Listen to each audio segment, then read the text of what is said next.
নমস্কার বন্ধুরা, আজ সকালে কুয়াশা ভরা আকাশ। যে দেখুন, আমি এসেছি অঞ্জনা ব্লগ থেকে। আপনারা সবাই ভালো থাকবেন, সুস্থ থাকবেন।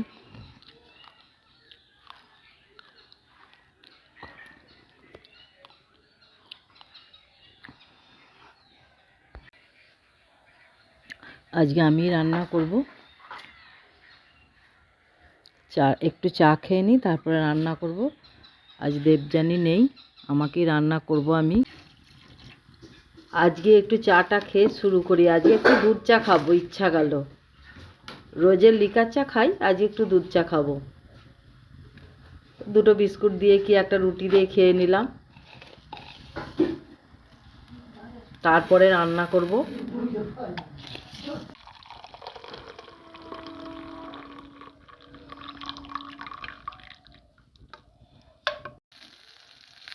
এই যে চারা মাছ এনেছে, বাটা মাছ। এমনি করো না, মুখে বলো, শোনা যাবে। বাটা মাছ এনেছে, বাটা মাছ ভাজা হচ্ছে। কতগুলো ভাজা হয়ে গেছে।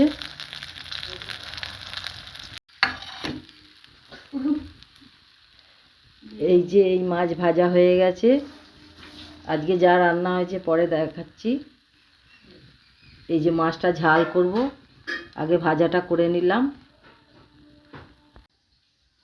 আজ রান্না করলাম কড়াইশুঁটি দিয়ে, বেগুন দিয়ে, শিম দিয়ে তরকারি, পেঁয়াজ দিয়ে মসুর ডাল, আর হচ্ছে চারা মাছের ঝাল।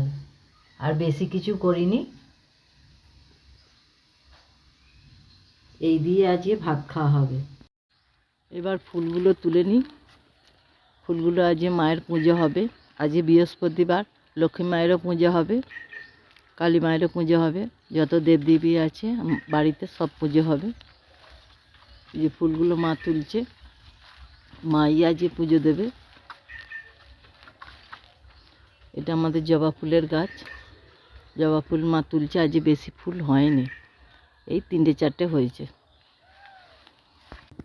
এই দোকানে গেছিলাম একটু, দোকান থেকে এই যে ঠাকুরের বাতাসা নিয়ে এলাম, বাতি, একটু চা করার জন্য চিনি, আর একটু মাথায় মেহেন্দি মাখার জন্য রিচ ক্রিম কিনে নিয়ে এলাম। এবার মা পুজো দেবে,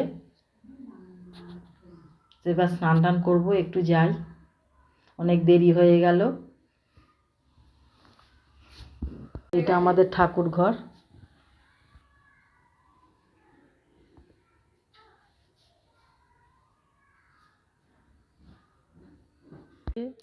মায়ের পুজো মা দিয়ে দিয়েছে।